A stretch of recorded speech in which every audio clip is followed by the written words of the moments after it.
You guys started running ads 2 weeks ago. How much have you guys made in just a 3-day period last week? So in that 3-day period, we collected 9.5 thousand in revenue. We help real estate agents get the leads they need. And I'm like, Devin, 1 year from now, I want to be able to quit our 9 to 5 and be making 100,000 a month in revenue from this AI agency. I would say even if you have a full-time job, like you should be able to have enough time. If you go on your phone and look at your screen time. Damn, dropping sauce.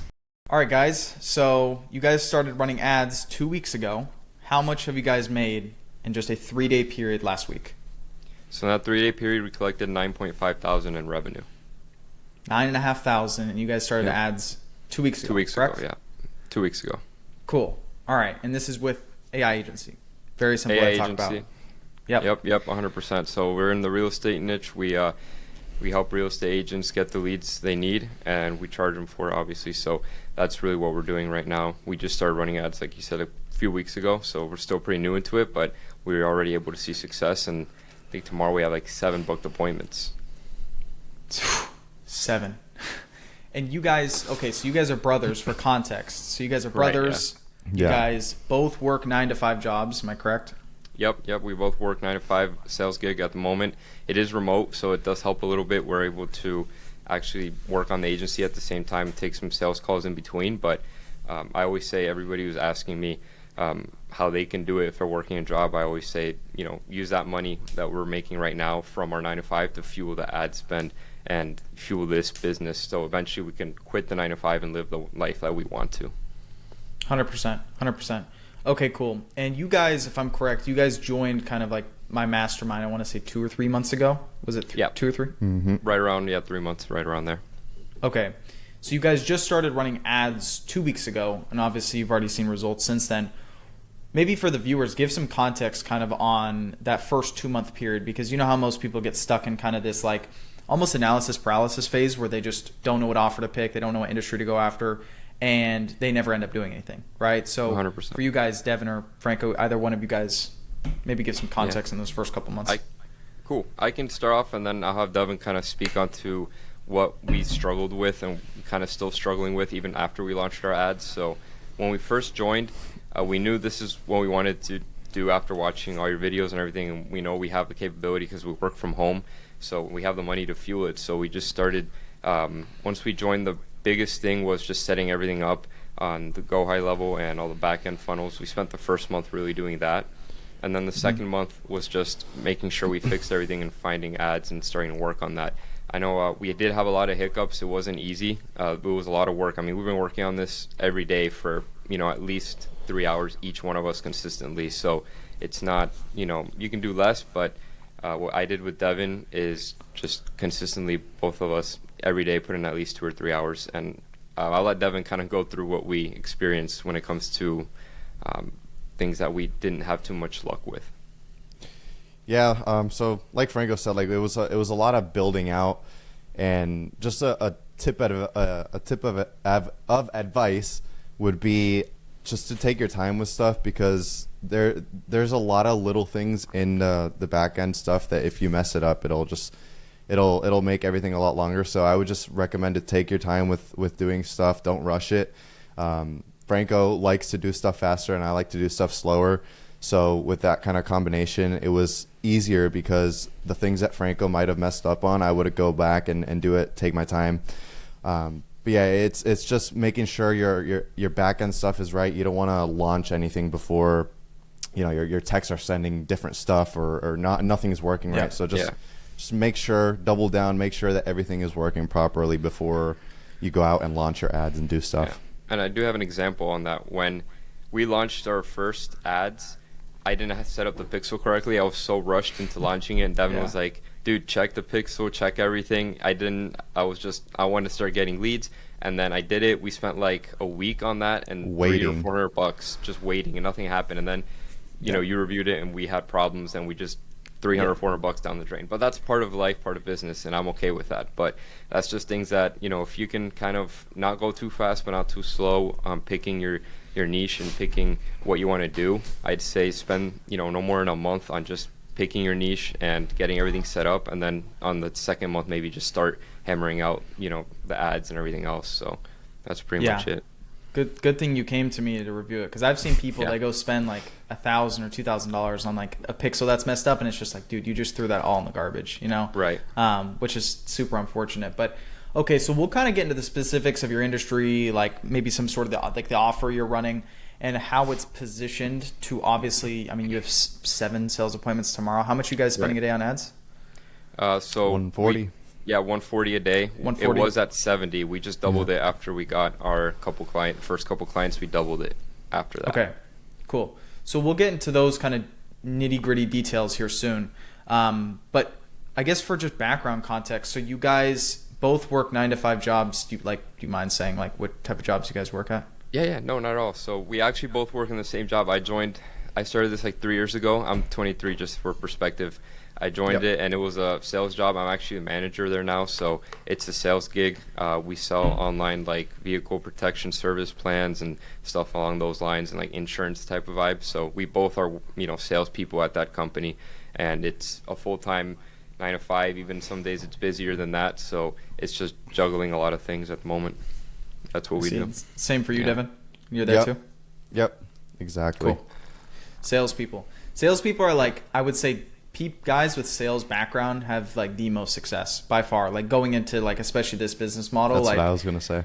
Yeah, you guys have such an upper edge. Okay, cool. So how do you guys find that time to balance? Because obviously, running a business, taking calls, having 7 calls on a calendar, like that's potentially 7 hours right there or more, right? If you have really good calls and you close majority of them. How are you guys finding time to balance? As you guys are brothers, of course, that's like super fortunate. You guys are, I think, similar age. Like a lot of things are going, I guess, on your side there. But how do you guys find that time to balance the work and also running the business? Yeah. Well, I can hit on that first, and then I'll let Devin give his perspective. When it comes to doing it, like I said, it's from home, so it's a little bit easier to juggle it. So for the sales job, we have a certain amount of tasks we need to do per day. So I just base my task around, like when I don't have calls, I'll do the task for that other job, and I'll take the inbound calls for it. And then we just block off our calendar accordingly. So I know there's a lot of guys who aren't as fortunate as me and Devin to have a remote sales job. Maybe they have a sales job or any other type of 9 to 5 that's more office based. And I can see how it gets more complicated, because if you're from 9 to 5 at an office, you don't have time to really take those calls. So in that case, me and Devin always think it's better to just maybe lay a couple hours aside and maybe go part-time on that and use that part-time money to just fuel this. Because 100%, I mean, if you have the sales skills, or even if you don't, to be honest, you can get pretty used to this after the first few calls. Because I was still kind of nervous, even though I'm a salesperson kind of by nature. I like talking to people. I was still kind of nervous for the first couple ones. And yeah, I mean, that's what I got. I know what, Devin, you have for juggling time. I would say even if you have a full-time job, like you should be able to have enough time. If you go on your phone and look at your screen time, you should have enough time. You should have enough time to do this. It really doesn't take too much. I mean, if you're working a 9 to 5 and you do this from 5 to 9, you should be good. There's no restriction. I mean, the thing that helped us was we got a whiteboard and we wrote down exactly what we wanted to do in that day, and it had to get done. Like no matter what, it had to get done, just because that's what we wanted to do that day. So I guess it's just being strict on your own schedule, being strict on yourself, and I guess not procrastinating. 100%. Okay, cool. So you guys are working jobs, and then what made you stumble across the real estate niche? Like, what made you guys choose that?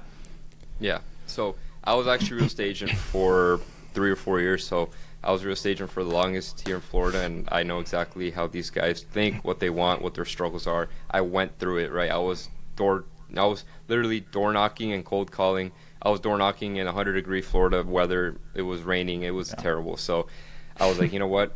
I know how to talk to them, and it really does help. So that's why we picked it. Got it. That's the only reason. Yeah. Is it similar for you, Devin? I started, so I did the real estate thing. I was studying, doing everything, and then I didn't do the test, just because I saw Franco do the struggles, and my mom is also a real estate agent. So like both of them, watching them is like, do I really want to do that? So like I cut ties off there, and then we just kind of got into this. Yeah, but the whole reason that I did it was because I was like, well, if you were to offer me the same pitch, like let's say, Franco from now were to go back 3-4 years ago when I was a real estate agent and tell me about this AI system, I would buy it.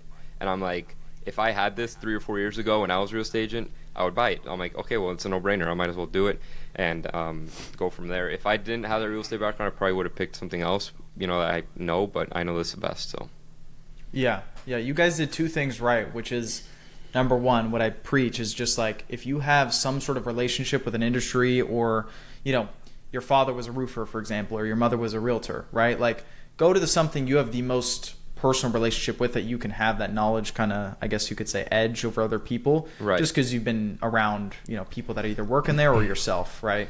So that's super, super good. You guys did that. So okay, you picked the real estate niche. Then you decided, okay, so there was like a couple month period of kind of building out the offer and everything. You don't have to go into crazy detail, but go into maybe some details about the current offer you guys are running now that's obviously working, and like, I guess, how you got to that point.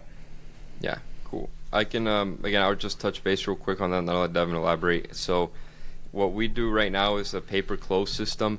So when we started this, when we ran the first ad that didn't work, and we actually ran another ad, we ran 3 ads at one point together, and we saw one have great success and a lot to leads, and the other one just didn't do much. So we ran the 10 listing appointments in 90 days. At the same time, we also ran a different ad set. We ran pay-per-close, and the pay-per-close got like 10 leads in a matter of like, I don't know how many days, Devin, probably within the first week.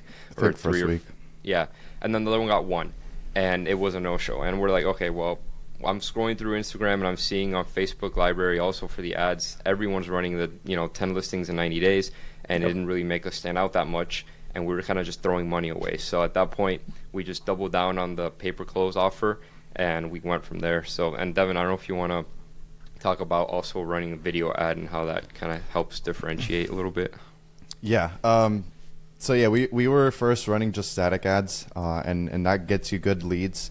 But when you make a video ad, like organic or not, it's just gonna get you better quality people, and that's what we did. Carson always preaches this. He always preaches from saying, if it works, don't add anything or don't change anything, and that's what we kind of had trouble doing because we always wanted to do more. And we had a couple static ads running, and we always asked you, can we change this? Should we add something else? If it's working, don't change it and just keep doing that. But the reason we added the video ad was just because we were only running one static ad, and we wanted to add more of like an organic feel, so the lead quality would go up. So that's the only reason we kind of did that video ad. For sure. Okay, cool. So you guys are doing, just for context, since I understand it, the pay-per-close offer on the front end, right? So you're going to get a lot more people than like 10 listing appointments, because just inherently a pay-per-close is a lot more appealing on an ad. Then you're having people come in, they book a call with you, and then you're kind of showing them like 2 offers on the call. One is a pay-per-close offer, so it's not like you're just lying on the ads, because obviously there's like, you can get in trouble for that. But you're making that offer seem fairly ugly compared to your actual offer, which is, I don't know, the price point is what, $5,000, $3,000? Yeah, exactly. So for now it's 5, and we do have split payments available for them. So if it's too much for them, we can split up into 2 or 3 payments. We usually just try to do 2 payments of 2.5. But what we do right now is, we get a lot of leads from the pay-per-close, and to be honest, we weren't getting the best show rate in July, and I think a lot of agency owners were seeing the same thing, just a lower show rate. Absolutely. Yeah, definitely. But now it's starting to get a little better, so we're starting to get higher show rate. Some people, of course, you're going to get the person that comes in with no money, and maybe you see on your phone, you're going as a real estate agent, you have no money, and you see a pay-per-close system only. You're going to click it and think that it's actually a pay-per-close system, compared to the person that might have $10K sitting in their bank account and they see it. Might be little different emotions there. So when they come through our funnel, of course, we go through a whole presentation. We do our sales process. We make sure we get everything we need to get before we even get to the pricing, and we kind of vet them out beforehand anyway. But once we get to that point, we do offer the pay-per-close, and then we also offer a guarantee, which we have the first ones that went, the clients that we have now, they just ended up going for it. So we make it pretty ugly. A pay-per-close, we take 30% commission, and then on top of that, you have to pay the $5,000 right now to set up the system, because obviously it takes time for us. We're not going to do it for free. So from there, they usually go, no, I don't want to do 30% of my commission, and we go, okay, great. we have this other option, which is 10 listing appointments in 90 days. If you don't get that, then we won't charge you the retainer until we do. So they usually are pretty good with that.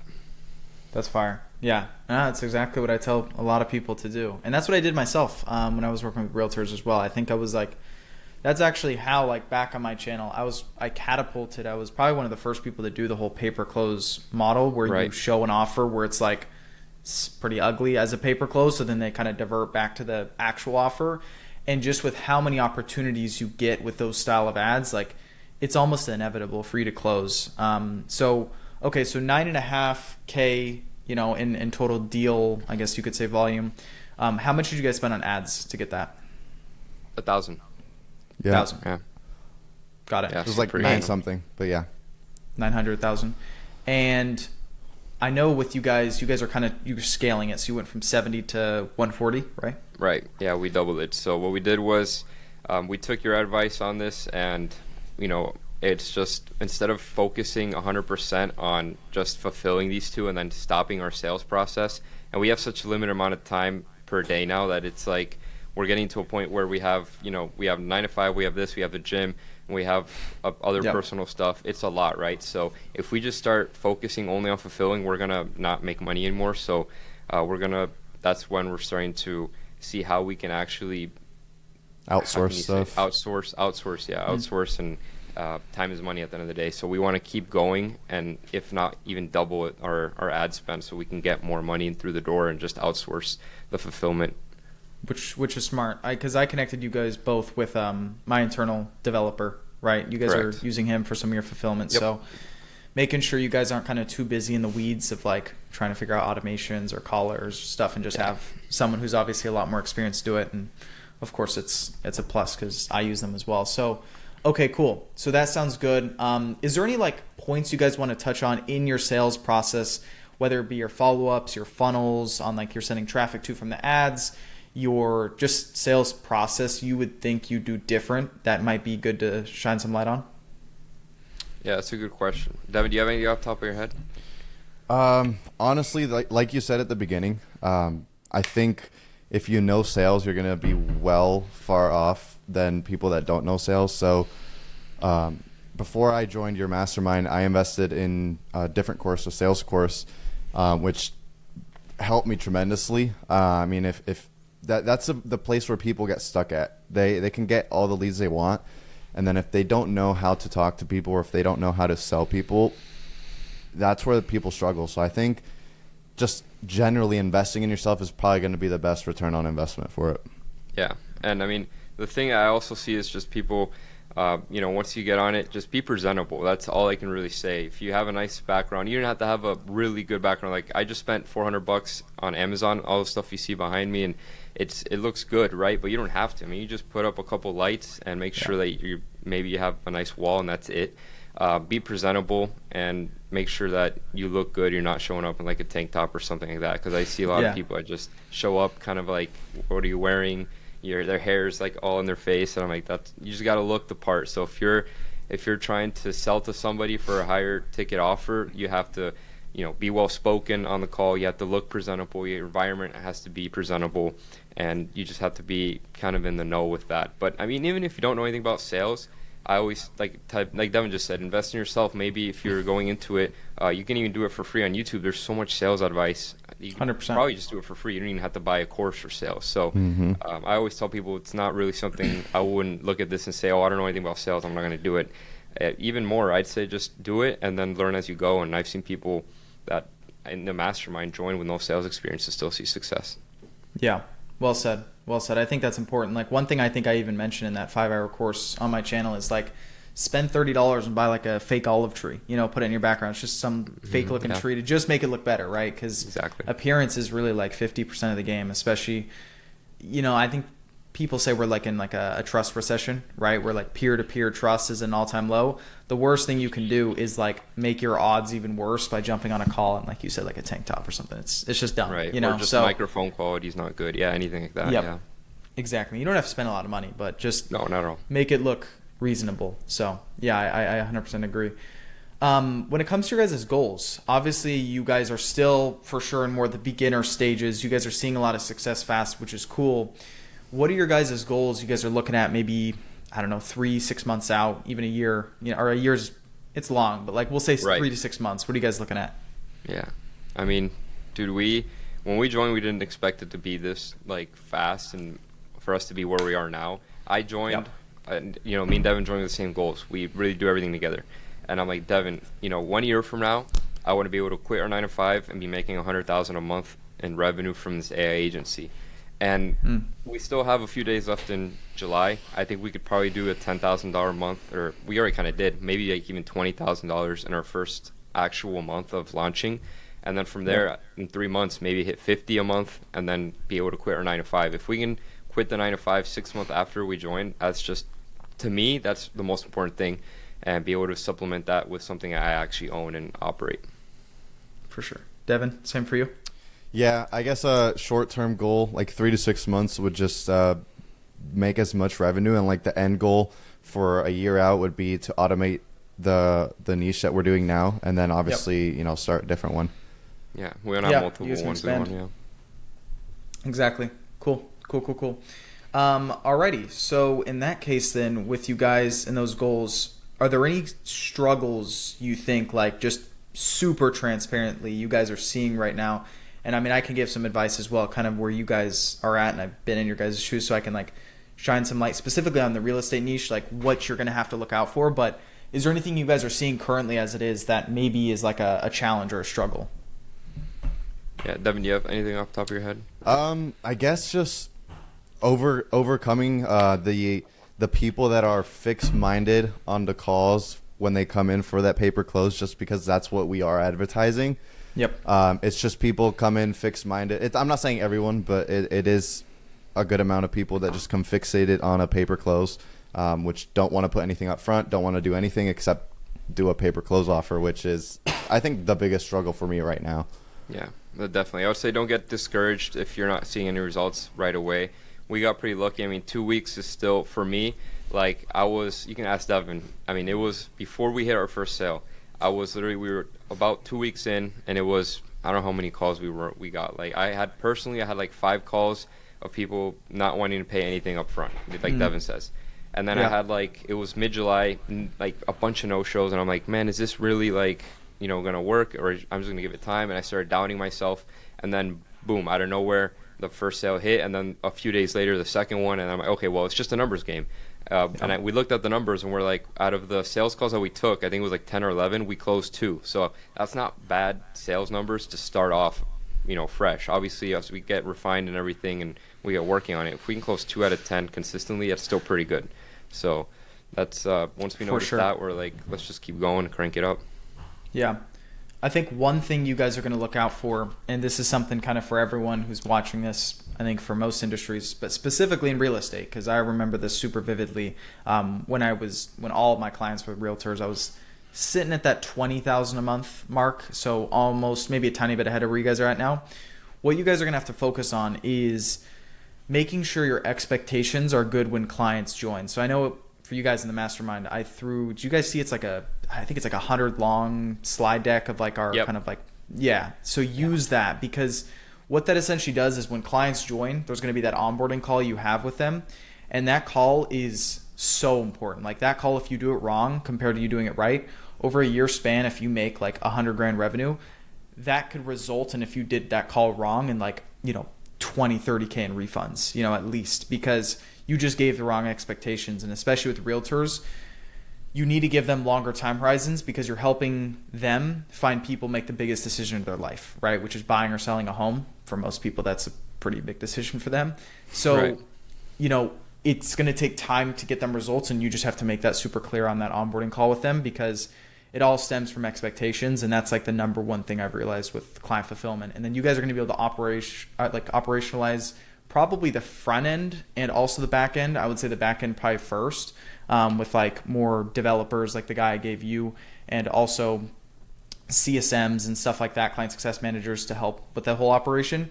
And then you guys can start to outsource the front end. So like sales people to even, you don't really need people to manage your ads, but if you guys wanted, just so like you guys are pretty outsourced, but that's what I would say to look out for. I'm sure you guys know that already, but it's maybe insightful for people watching. Appreciate it, yeah. No, that's 100%. Actually good. And Sometimes we just get so caught up on the sales and wanting, to get people, signed up and everything, that you just forget about the importance of that onboarding. Carson, you're 100% correct, because it just happens. And I've seen people where they tell me they signed somebody up and they didn't tell them that they had to pay for the ad spend, and then they just need the refund. And then it's like, well, that's a big. Personally, I'd rather not collect $5,000, and then instead of having to go through setting up everything and then, okay, give me your credit card for the ad spend. And they go, nope, you never told me that. And then that's a lost deal, lost time on your end, $5,000 refunded. It's a lot. So for sure. And it's pretty.